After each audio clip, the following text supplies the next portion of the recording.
The morning broke cold and clear over the high plains of eastern Wyoming, the kind of dawn where the first light hits the sagebrush like a match struck against dry tinder. I eased my battered 1998 Ford F-250 down the long gravel drive to the Harlan Ranch, the engine rumbling low, tires crunching frost that sparkled under the headlights. At 62, I still felt the familiar ache in my lower back from years of lifting bales and mending fence, but the land never let me forget why I kept going. 3,500 acres, rolling pasture, cottonwood draws, and the steady silver thread of Willow Creek had been in my family since my grandfather walked off a homestead claim in 1948. No mortgages, no partners, just honest work, paid taxes, and the quiet certainty that the place would still be here long after I was gone. That morning, though, the certainty shattered. Halfway down the drive I saw them.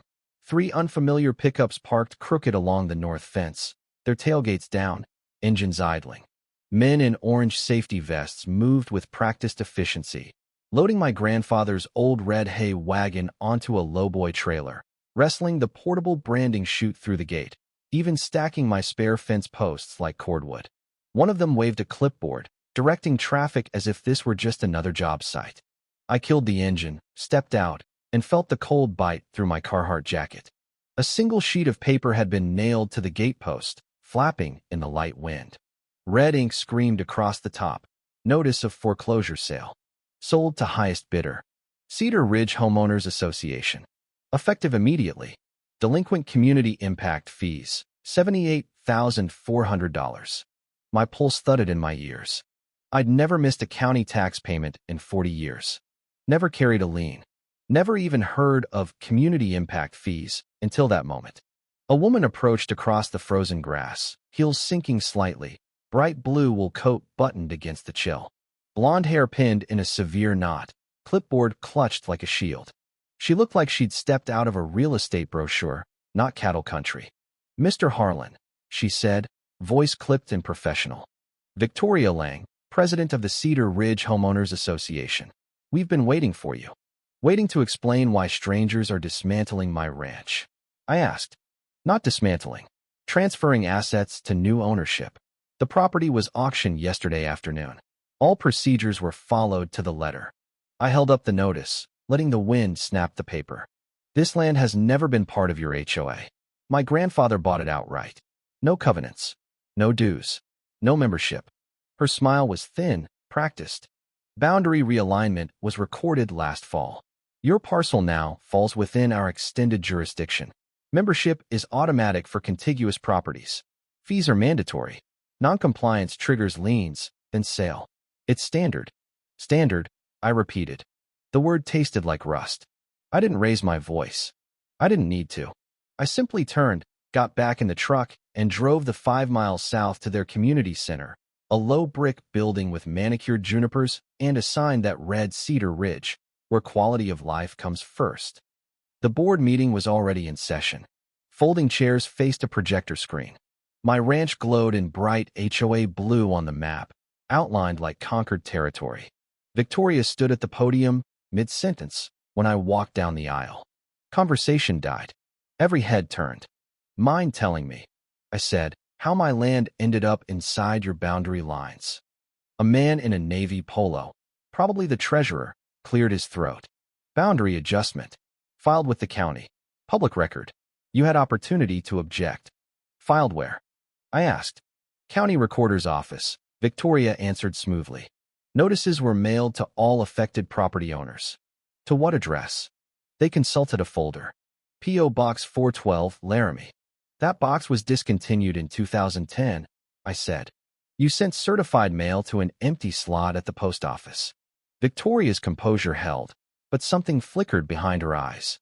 "We are not responsible for your failure to update contact information." I asked to see the boundary document. After a long pause, they slid a copy across the table. At the bottom, surveyed by Harold Vance, professional land surveyor. Date, April 12th of last year. Harold Vance had died of a heart attack 14 months earlier. I'd carried his casket at the First Methodist Church in town. Half the valley had been there. I raised the page so the light caught it. "This signature is forged. Mr. Vance has been in the ground since the winter before last." The room froze. A woman in the back row gasped. Victoria recovered in seconds. That is a serious accusation, Mr. Harlan. Unless you can produce a death certificate. I don't need to produce it. I was at the funeral. And even if the paper were legitimate, which it isn't, you don't get to annex 3,500 acres of working ranch land because your golf course crowd wants a bigger buffer zone. A few uneasy laughs broke the silence. Victoria banged her gavel. Order. You are disrupting a duly noticed meeting. If you continue. The double doors at the back opened. Sheriff Dale Whitaker stepped inside, hat in hand, badge catching the overhead fluorescence. He looked tired, the way small county sheriffs do when they know they're walking into a mess they can't easily fix. Got a call about a disturbance, he said. Victoria smoothed her coat. No disturbance, Sheriff. Merely an individual refusing to accept a lawful foreclosure. Dale glanced at me. Tom, paperwork's recorded. County clerk stamped it. Not a lot I can do on the spot. I held out the boundary survey. Signed by a dead man, Dale. He squinted at the signature, then at me. That's something the clerk will have to verify. I nodded once and walked out. The cold air hit like a slap. Forgery isn't a clerical error. Forgery is intent. Someone wanted my land badly enough to commit a felony on paper. That night, I walked the north fence line as the last light bled out of the sky. Willow Creek murmured in the draw below, silver under the rising moon. The cattle should have been bedded down in the sheltered pasture. Instead, fresh tracks wandered north in a nervous zigzag, spooked animals, not grazing ones.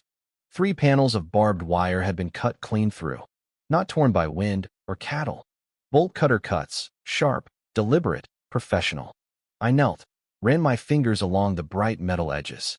Sabotage. Push my herd across the line, photograph the nuisance livestock, build a case for emergency action. Footsteps crunched behind me.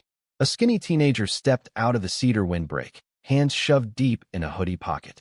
Mr. Harlan? Evening. He swallowed hard. I'm Cody Whitaker, Dale's nephew. I'm the one who cut the fence. My hands clenched. I kept my voice steady. Why? Ms. Lang, Victoria, said the HOA needed evidence your cattle were a threat. Said it was community service. Gave me $50 cash. Told me to do it at dusk so no one would see. I didn't know they were trying to take your whole ranch. The anger that rose wasn't hot.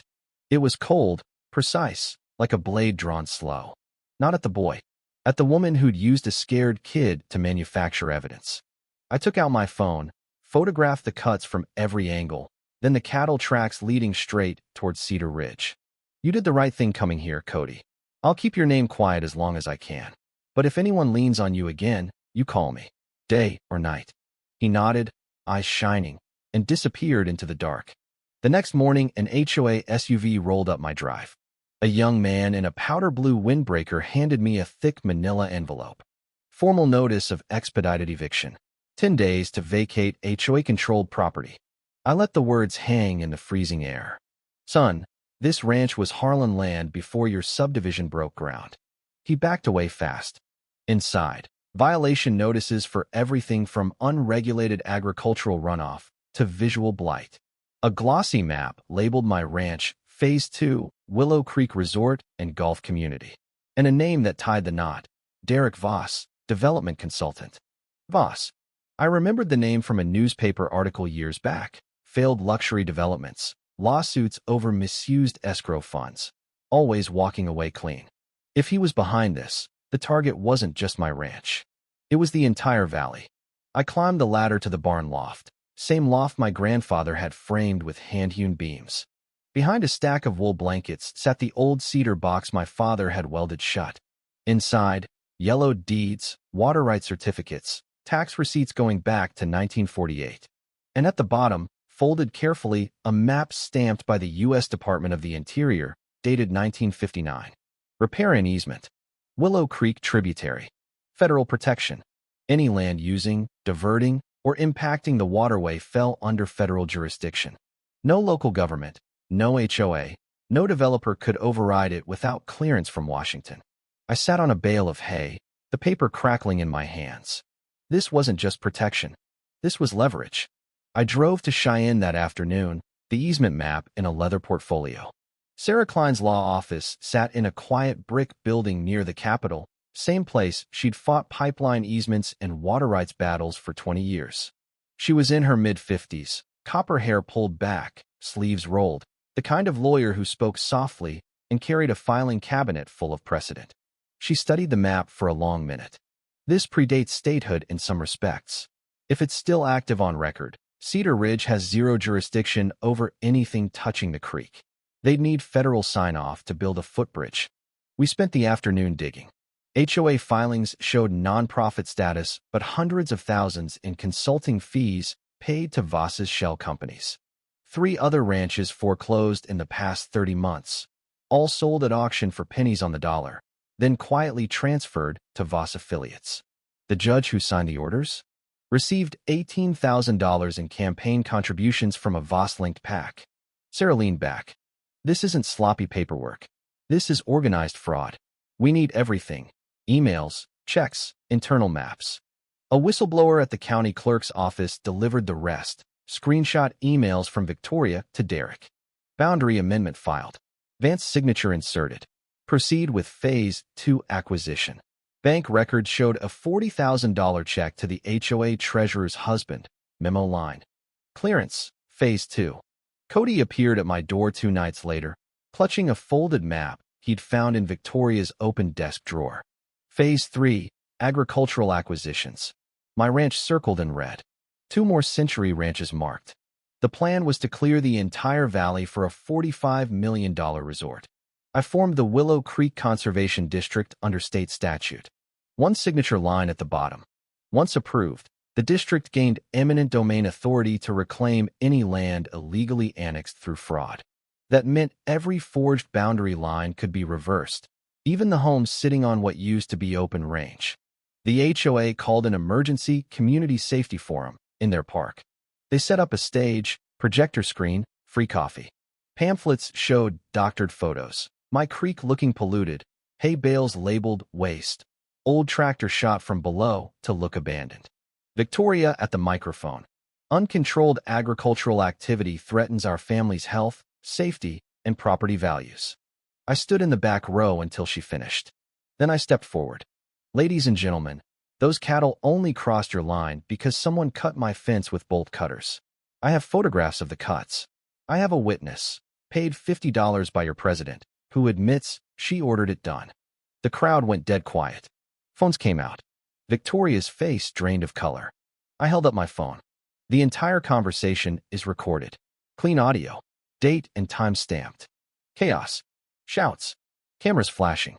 Victoria tried to regain control, but the forum was already over. Court came fast. An emergency injunction hearing requested by Cedar Ridge to shut down my operation. The courtroom was packed. Residents, reporters, a few old ranchers in the back row wearing their best clean Carhartts. Sarah presented methodically. The forged survey with death certificate attached, the emails, the tax delinquency. HOA hadn't paid county property taxes in 3 years.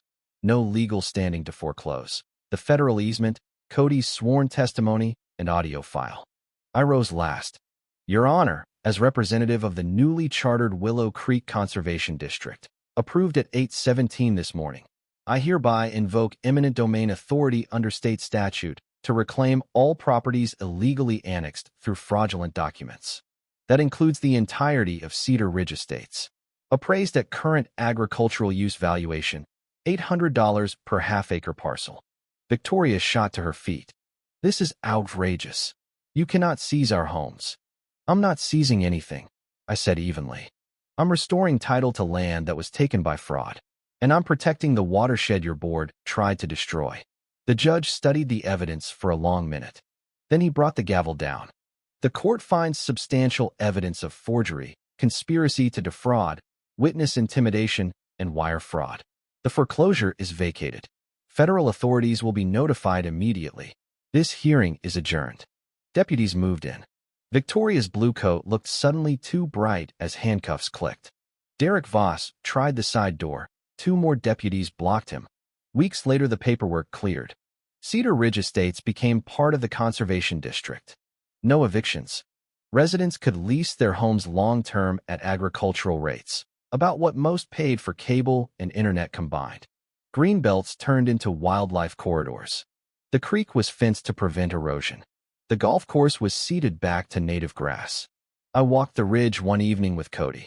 He wore one of my old ball caps now, the brim shadowing eyes that looked less haunted. "Think people will hate us forever?" he asked. "Some will," I said. "Most will adjust. Truth has a way of settling in." Sarah joined us, arms full of final filings.